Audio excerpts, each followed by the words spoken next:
Alright, what's good, my guys? It's been a hot minute since I uploaded. I did quite a lot when I was gone in Black Mist. Before I go in, this video's gonna be a weird one, since there's so much shit that I want to show you and talk about. So I'm gonna put a timestamp down there, just so that I can skip around.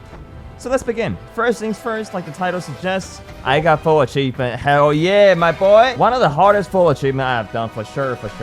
What this means is that, well, to those of you who are uninitiated, I got all the weapons. No big deal, right? No big deal. And all the armor sets, it's kind of annoying because some of it requires you to kill specific enemies so that they can drop it. But like the drop rate is, well, we're not gonna talk about that shit. Then we got all the spirits. Somehow I missed a shit ton in my first playthrough, so I kind of had to went back to a lot of places and even going to the second playthrough, New Game Plus, in order to get some of them, which includes the Scorpion King and the Masked guy. Then this is a shit. I got all the fucking seeds.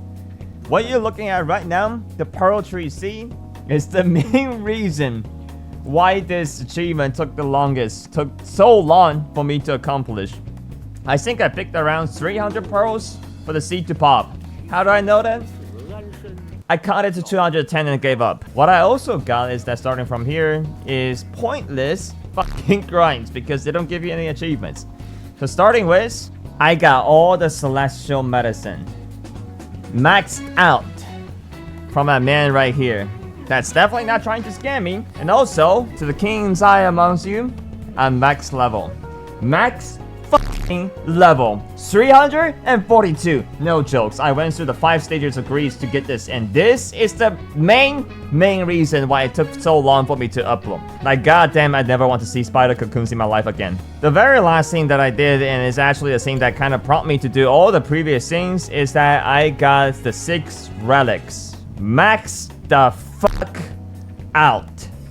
Which means I just completed the game 3 times with the true ending. The reason is that a lot of you told me that I could get the Wukong stance outside of Wukong Mountain in New Game Plus 4 if I maxed out the relics. So yeah, I got it. Did I need to get this? Fuck no. Did I want to get this? Hell yeah. Is this gonna be fucking worth it? I fucking hope so, bro. The next bit is some of the things that I think may help you out if for some reason you're still playing the game, right? That helped me a lot to get through the game, to get through these grinds. Mind you, you can probably optimize these shit a lot more than what I have done, but this is what I used. Starting with the Pilgrim set, plus the Centipede Summon, which I'm not proud of, and this combo of drinks. I used this set the most throughout all the playthroughs, mainly for just one reason, right? You run very fast with this setup. So you just start to run, you drink, take a sip, get an initial movement boost, and then you do Cloud Step, which kind of boosts your speed even further. The second set that I used to is the one that really to use to mentally stimulate myself. The Yaksha set was the Erlang Spear and Spellbinder that I didn't change to. Give me 1 fucking second. Alright, there we go. So what this set do is that it basically forces you to play with your brain on 100% because, well, once you use Spellbinder, you cannot use any other shit. The third set is the complete opposite to the second one, which basically means it is the set I use when I want to turn my brain 100% off against some of the bosses. The Bull King set with the Bull King staff. Still one of the best looking armor set in the game IMO. The main thing about this is that you don't get staggered. Let that sink in. You almost never get staggered with this set. All you do is this.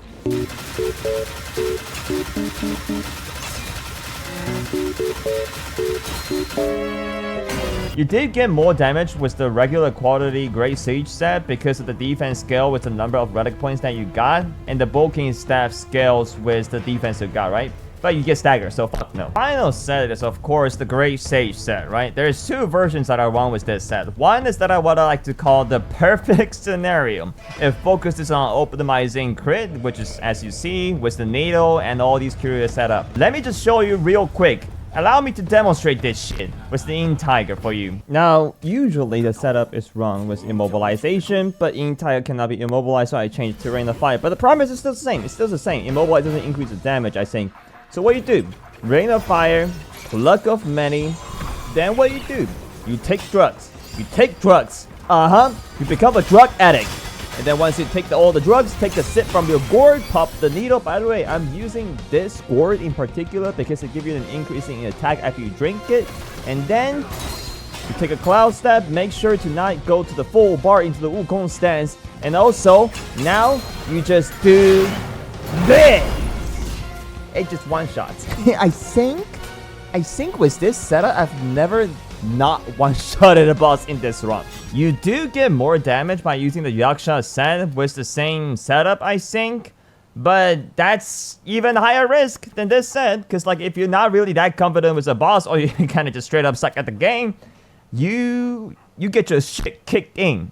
Trust me, I've been there. The second setup is this one, which is like what I like to call the jack of all trades. The detail is around here, and I also figured out a way with this set that you can beat Erlang almost 100%. Guarantee win rate, at least with the damage and health in New Game Plus 3, right? So I'm gonna show you that real quick. Alright, so with Erlang, you just walk toward him. He will always open with this attack. You can dodge rolls through all the rest of the combo. Don't worry about perfect dodge, none of that shit. Once he lands, immobilize in this staff spin. You see how fast his parry bar decrease with the staff spin? The ideal is to get 2 to 3 bars with the staff spin and get his parry bar down. It doesn't matter if you get hit. Doesn't fucking matter. Do the frog. Now do the frog. It doesn't matter what kind of element the frog does. The main thing is just trying to get damage so that you get Erlang into his second phase. Yeah. So all we do right now, right, is just to get the damage in. Doesn't matter if you get hit. You can just shrink if you get hit, because you're not gonna use Gourd. Trust me, in phase 2 and in phase 3. Alright, that's phase 2. So phase 2, this attack should be relatively easy to dodge. I'm also playing in Chinese version, because I'm running through the game. Why the fuck would I use English when I'm not doing YouTube? But anyways, as soon as he lands, do the fan. Pop the pill. All of them. Oh, excuse me? Can I pop the pill? What the fuck? The fan is gonna get his parry bar down, so it doesn't matter.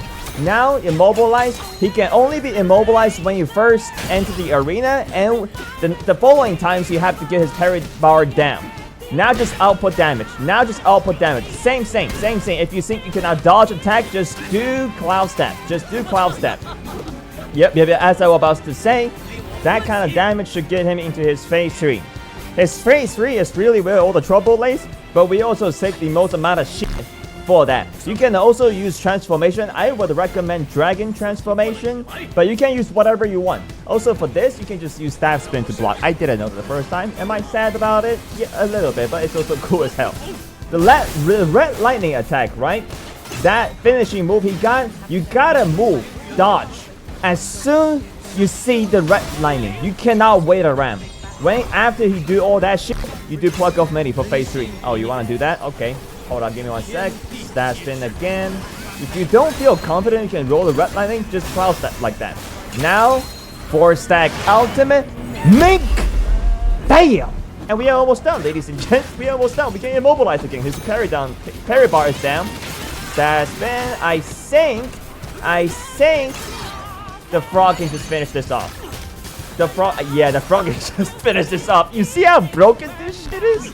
I've tested this a couple times. This works almost 100% of the time. So if you're stuck, try this. Try the square tactic. That being said, let's move to the review part. I sworn off review videos after my FF14 days, but I can't help myself with this game and with Wukong. Let's talk about the good shit first. Also, I'm gonna do the review part as I do a lot of the things that I didn't show in my first playthrough in chapter 4, including the mini boss and a quest. Also, a lot of the good points have already been talked about by other creators, and I'm by no means as qualified as them to talk about in terms of game review, so I will speed up the good part. The combat. Oh my god, the combat feels great. It is a perfect balance between God of War type of hype and Souls game difficulty. I never thought these two would go well together, but like goddamn, the game science found a way to. First of all, the combat variety in Black Myth is fantastic. There are so many different combos that you can put together by combining armor set, weapons, spirits, summons, curious, strings, and skills. This is compounded by the details they added in the system, such as the sound effect when you successfully parry with rock solid, the slow-mo when you do the cloud stab, and when you do 4-stack charge on smash stance. So many of these details just made me never bored to enter combat even after 3 playthroughs, to be honest. What really accommodated to this was the fantastic art style in the game. Take a regular ass walk in Black Mist and you will get a new wallpaper per frame, per fucking frame. But what goes so well with the art and the combat and the game in general is the music. Oh my fucking god. Black Mist music is good. It is so good. I'm gonna talk about it later. Just hold now, because let's talk about the bad things now. Let us face it, let's just put all cards on the table. Black Mist has quite a lot of problems. It is by no means a perfect game, which I don't think any games could be. Starting with the English translation and the English dub, which is what I've seen most other creators use, when I would assume most of you use too. To be 100% real with you, like, they're just bad. Like, I don't know how else to put it. I personally, like, subjectively, I think they were trying too hard to capture the essence and to some degree the elegance of the original Chinese text with the translation. That they end up with a product that is well, just sometimes cringe. This may piss off some people, but English is a language, I think, innately cannot capture the full meaning of Chinese. I would love if they kind of just went fuck it and use plain English to express some of the original text. The English dub also straight up sounds worse than the Chinese original. But given the text that the scripts that these voice actors were given, I don't honestly blame them. But at least you should have gotten Wukong's name right. And also the English dub just, it compares to the Chinese original, it just feels sometimes less emotional. I don't know how to put it. This could be just personal. But anyways, next up. The game in general has a lot of weird places that are just kind of unrefined. This point becomes so highlighted because of how the rest of the game is so goddamn polished. Here's a list of few that I have personally encountered, right? Sometimes during the combat, the animation will become weird or just kind of laggy in a sense, or just bug. Like the character can be glitching or the protagonist can be glitching too. There have been so many times where the sound effect for something is just completely missing. Personally speaking, I'm very kind of sensitive to sound effects, so I've noticed quite a lot of these. For instance, the easiest one, when Erlang transforms into either the tiger or the bird to counter your transformation. I don't know about you, but I think there should be sound there. And there was also one time when my graphics setting just by itself became lower for some reason.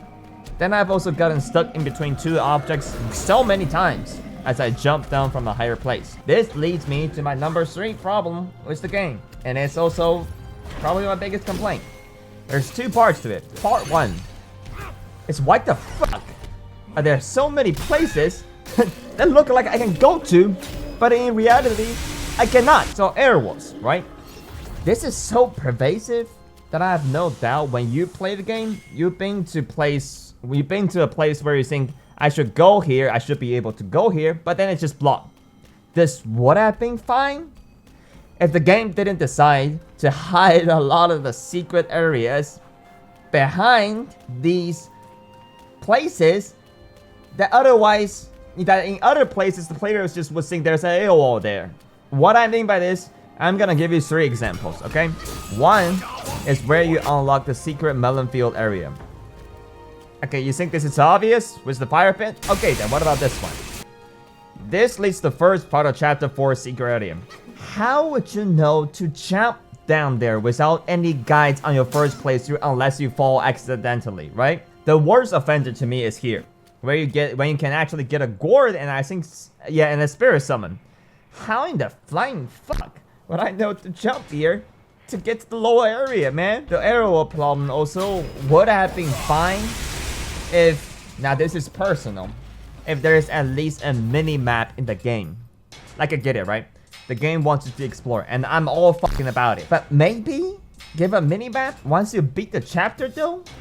Or give one in New Game Plus? With no map and all the air walls, it is very easy to get lost in this game, especially for the new players. So personally, I really think they should have added some sort of map system here. Last point, this again may just be a subjective take. You can really feel how they were rushing the game towards chapter 5 and 6. Chapter 5 is mostly fine, but I felt like there could be so much more backstories given to, for instance, the Landkeeper, who has one of the most artistic boss arena I've ever seen, and multiple sets of duels that are just so well designed. This may be a design choice, but prior to chapter 5, I didn't need to go read the character's description to understand what the fuck is going on, because everything in the game prior to chapter 5 is really well set up through dialogues and cutscenes. But in chapter 5, you wouldn't know anything basically about Red Boy, his backstory, his motives, until you beat him and read his character introduction in the catalog. This kind of storytelling is fine in FromSoft games because like that's their whole shit, right? But to use this kind of storytelling 5 chapters into the game, when there are 6 chapters in total, where you've been using the more traditional storytelling all the way through till that point, kind of threw me off a little bit. Then chapter 6, although it's emotional as fuck, felt the emptiest if you don't do the Erlang secret quest in chapter 6. It was like a massive map that you could ride around, but there's not really a shit ton of things, shit ton of deeper things that you can explore. I think in terms of completion, my favorite chapter definitely is chapter 4, where there's just enough details, and the secret area also got a lot going on in there as well. That being said, I think I'll give Black Myth Wukong a solid 85 to 90. So a high B or a lower A tier. Hojoki bro, let's talk about this, because this is my, how do I put it, subjectively objective take. Ironically, this score is similar to what most Western game journalists have given to the game. But if you're to ask me personally, I'll give the game a fucking 100 out of 100. Fuck it, game of my life. Yeah, I said it. Subjectively speaking, this is the best game I've played in my entire life, period. No competitions. Now, let me really dial it back and explain myself, because you must be confused now. Like, bro, didn't you just give the game a higher B tier? Yeah, I know. But that's under the circumstance that I exclude the culture factor from the game. This factor is the most shining factor from Black Myth, without a goddamn doubt. But unfortunately, only this game's core audience can really appreciate this factor. This audience includes the Vietnamese, Indonesians, a lot of Asian countries, and most importantly, the Chinese. Basically, the more familiar you are with the culture, the more you will understand what the fuck I'm talking about. Culture. What does culture in this case scenario mean? 3 parts. Again, first let's talk about the Journey to the West, the book. In this book, you may know it's important to not just the Chinese culture, but like the entire Asian culture to a degree. For fuck's sakes, it directly inspired Dragon Ball. Back to the book. It is one of the 4 masterpieces, so-called, in Chinese history. 4大名著. The rest are a Dream of Red Mansions, Water Margin, and The Romance of 3 Kingdoms. I'm not exaggerating, and I can only speak for China because I'm born and raised there. Journey to the West is a culture pillar in Chinese history, and a large part of it was how it was adapted into one of those infamous TV shows, the 1982 Journey to the West. This TV show made Journey to the West something personal, but also a personal feeling that's commonly shared among its core audience. Every summer and winter vacation, the Journey to the West would be played on one of the few channels that kids like to watch on TV on repeat all day long. My grandfather would often explain the story as I watched the TV show, and this kind of childhood memory, right, at least from what I've seen, is very common. Almost every kid back in my age admire or at least like Wukong because he is just the GOAT, period. So Wukong as a character then becomes so fucking ingrained into at least like 2 or 3 generations of Chinese and Asian people's childhood. The theme song, Where's the Road, when that shit played, as the old monkey was sailing the boat and saying the real Wukong is dead, hit so fucking hard. I legit was borderline crying. Just with these 2 cultural factors combined, plus how well the game is made, I would have already given Black Myth a 10 out of 10. But there's something more. Something that I really wish to talk about in this video. The love that game science team had for the original Myth, and their dedication in trying to bring their love to the rest of the fucking world. That really hits home. This passion and dedication overflows the charts IMO. And that's why I think even people who don't understand or didn't live the previous two cultural points became so appreciative of the game. Not talking about other creators' comments, just from my own comment section.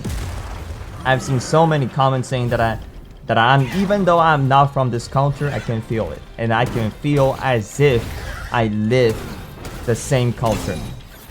That's the most touching part of this game to me.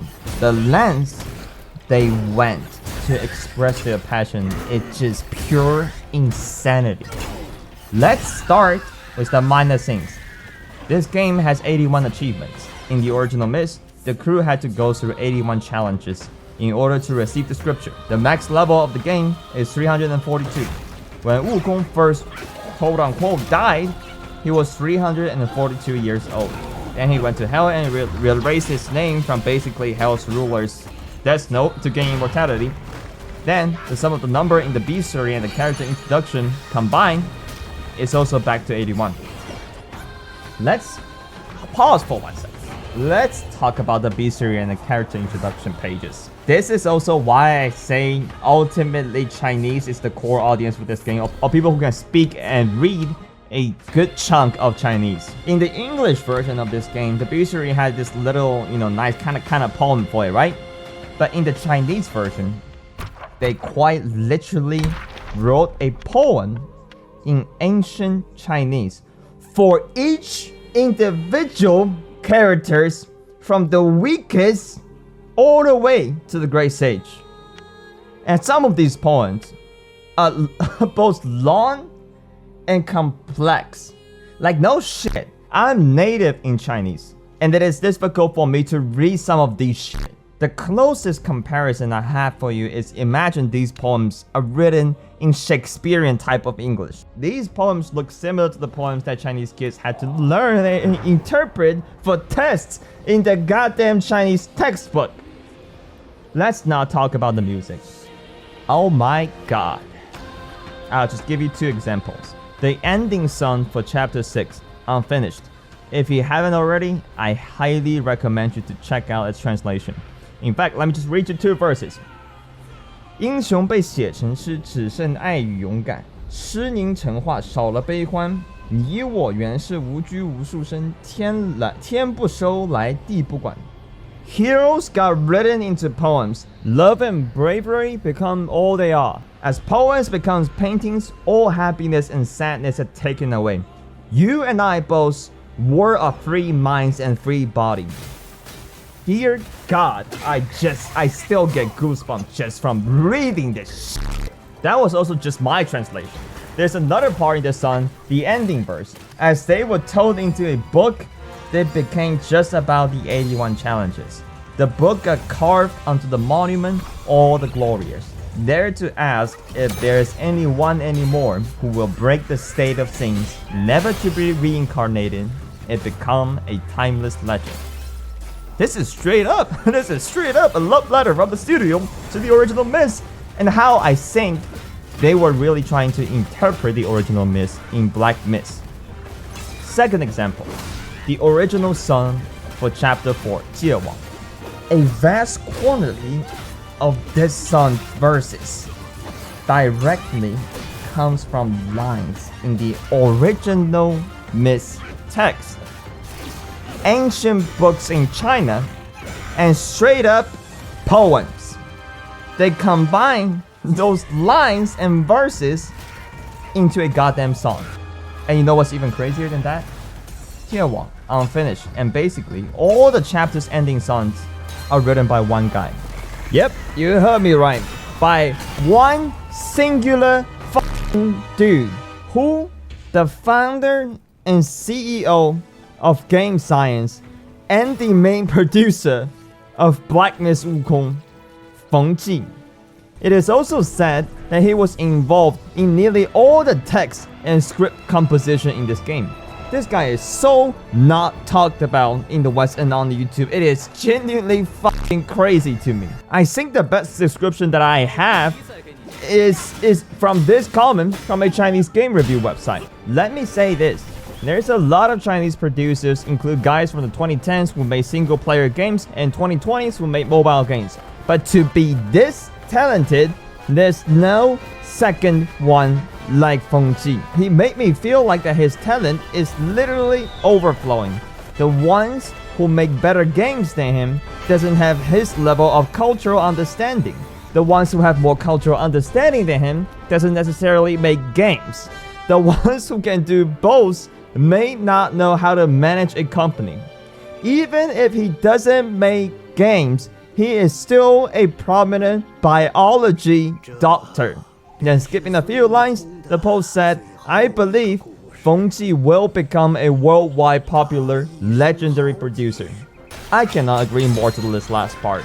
Name a second AAA game where the CEO of the fucking company knows, cares, and works so much on the game.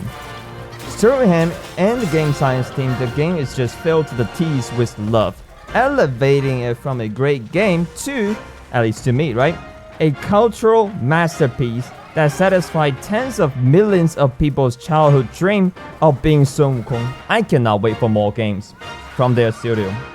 If they make the water margin, I'm going nuts. I'm going to their base. I'm stalking the guy. I don't give a shit.